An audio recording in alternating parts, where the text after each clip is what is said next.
Hola, esta semana nos toca ver la segunda parte de las propiedades de los radicales.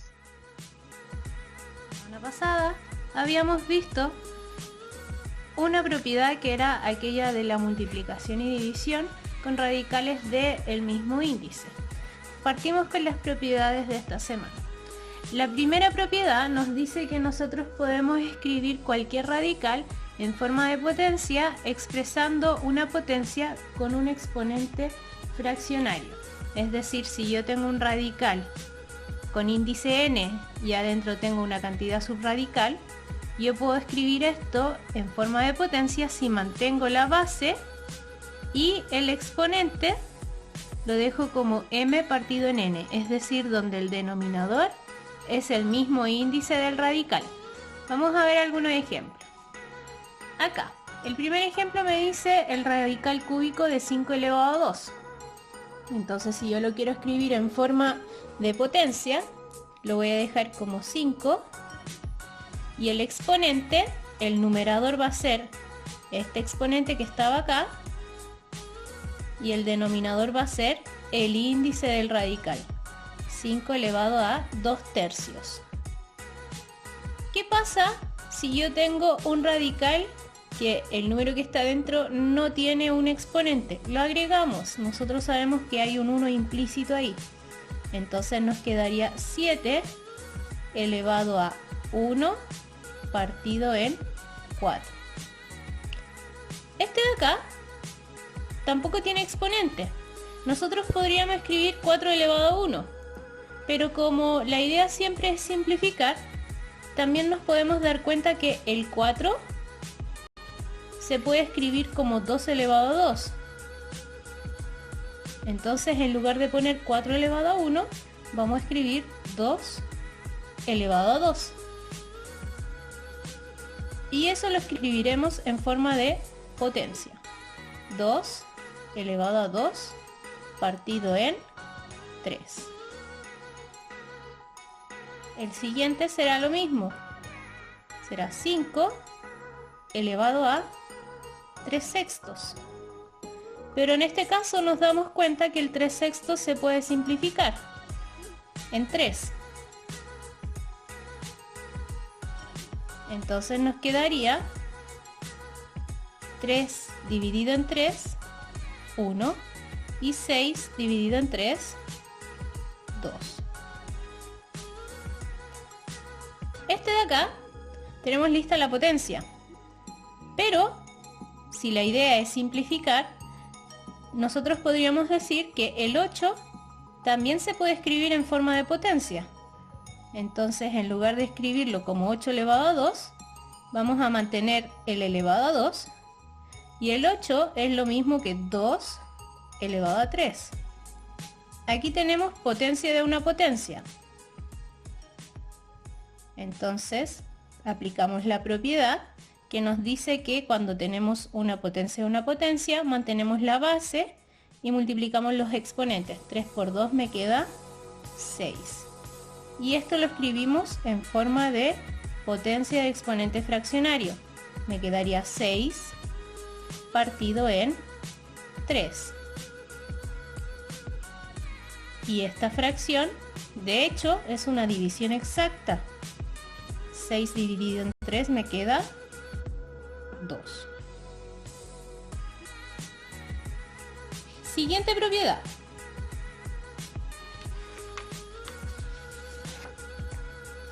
El radical de un radical. Esta propiedad se parece mucho a la potencia de una potencia, porque si nosotros tenemos un radical dentro de otro radical, lo único que tenemos que hacer es juntarlo todo en uno solo y multiplicar los índices. Es decir, si yo tengo la raíz de índice m y adentro tengo la raíz de índice n, lo junto en una sola y multiplico el m por el n, manteniendo lo que teníamos adentro. Acá, por ejemplo, tengo la raíz cuadrada de la raíz quinta de 3. Entonces lo junto en una sola, mantengo el 3 y multiplico 2 por 5, que me queda 10. La raíz décima de 3. Si tengo más de 2 raíces, es lo mismo. Lo junto en una sola mantengo la cantidad subradical y multiplico todos los índices. En este caso 2 por 2 por 3. Recuerden, acá yo le puse el 2, pero la raíz cuadrada no se suele poner el 2. Acá 2 por 2 me queda 4 y 4 por 3 me queda 12. Pero también tenemos un caso particular. ¿Qué pasa cuando yo tengo raíz dentro de raíz, pero además también tengo números entre medio? En este caso nosotros vamos a partir de afuera hacia adentro, es decir, vamos a ir ingresando este número adentro para luego poder juntar las raíces. Este número, el número 3 que está más afuera, yo lo puedo escribir como una potencia de exponente fraccionario. Si lo escribo como elevado a 3 partido en 3, ¿cierto? Este 3 está elevado a 1 acá, y si yo quiero mantener ese 1 lo puedo escribir como 3 partido en 3. ¿Por qué 3 partido en 3? Porque como yo quiero que este 3 entre aquí, tengo que tratar de ocupar ese índice que es 3. Raíz cúbica de 2 y raíz quinta de 3. Entonces, ahora que ya lo escribí con un exponente que tiene ese índice, lo puedo ingresar acá de la siguiente manera. Tengo la raíz cuadrada, el 3 va a entrar, así que tengo la raíz cúbica, y este 3 que entra como elevado a 3. Es decir, por eso ocupé ese exponente, multiplicado por ese 2 que estaba ahí, y luego multiplicado por la raíz quinta de 3. Seguimos. Ahora tengo que juntar esas dos raíces. Esta raíz tiene índice 2 y esta raíz tiene índice 3.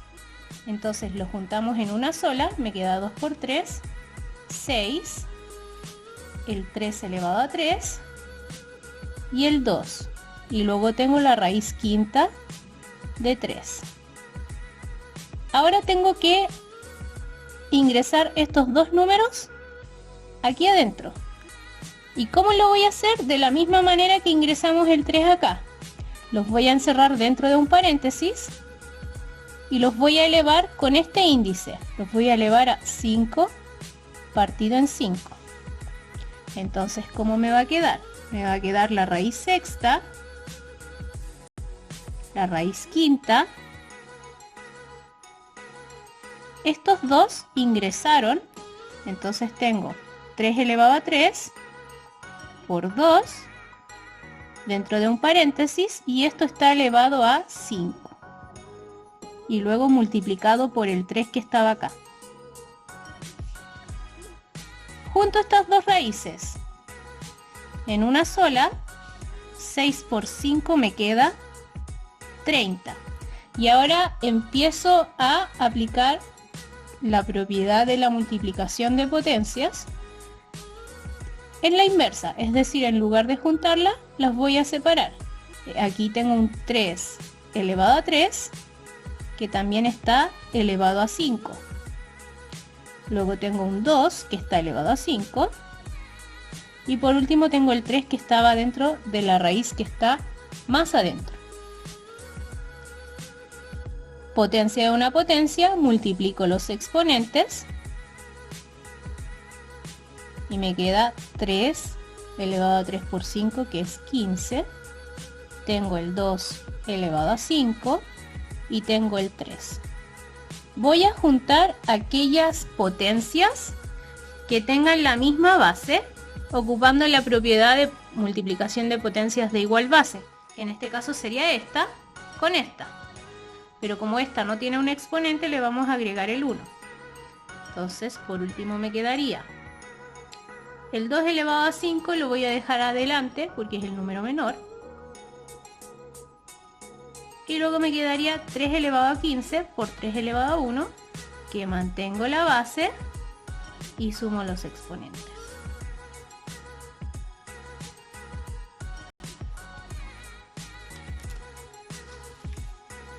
Siguiente propiedad. La semana pasada les dije que si nosotros queríamos juntar raíces que tuvieran distinto índice, no se podía con las propiedades que conocíamos, pero que sí íbamos a ver una propiedad esta semana que hacía referencia a eso. ¿Ya? Esta propiedad se llama igualación de índices. La puedo usar si quiero comparar cuando tengo dos raíces y quiero saber cuál es más grande y cuál es más pequeña, o también la puedo usar para poder multiplicar o dividir raíces que tengan distinto índice. En este caso solamente las vamos a comparar. ¿Qué tenemos que hacer? Tenemos que hacer una suerte de multiplicación cruzada. Es decir, si yo tengo una raíz con índice m y una raíz con índice n, lo que hago es que multiplico los dos índices y el número que está dentro queda elevado al otro índice. Es decir, esta tiene índice m, así que queda elevada a n. Y esta tenía índice n, así que queda elevada a m. Vamos a verlo acá con números para que sea más fácil. Recuerden que cuando no hay ningún índice significa que hay un 2. Entonces, ¿qué vamos a hacer? Voy a mantener las dos raíces, una con el 5 y la otra con el 7. Y voy a multiplicar los dos índices. Acá me queda 2 por 3 y 2 por 3. El 5 tenía índice 2. Por lo tanto, ¿cuál es el que me falta? El 3. El 5 va a quedar elevado a 3. Y el 7 tenía índice 3. Por lo tanto, me faltaba el índice 2. Y resolvemos. Aquí tenemos la raíz sexta de 5 elevado a 3. Y también tenemos la raíz sexta de 7 elevado a 2. Si queremos saber cuál es mayor, solamente nos faltaría resolver estas potencias. 5 elevado a 3, 125, y 7 elevado a 2 es 49. Por lo tanto, ¿cuál de estas dos raíces es mayor? Esta. Es decir, que la raíz cuadrada de 5 es mayor que la raíz cúbica de 7. Esto se escribiría así. Raíz cuadrada de 5 es mayor que la raíz cúbica de 7. Esto mismo lo podríamos hacer si es que tuviéramos una multiplicación o una división y las raíces tuvieran distintos índices. Primero tendría que igualar los índices y luego podría aplicar la propiedad de la multiplicación o de la división.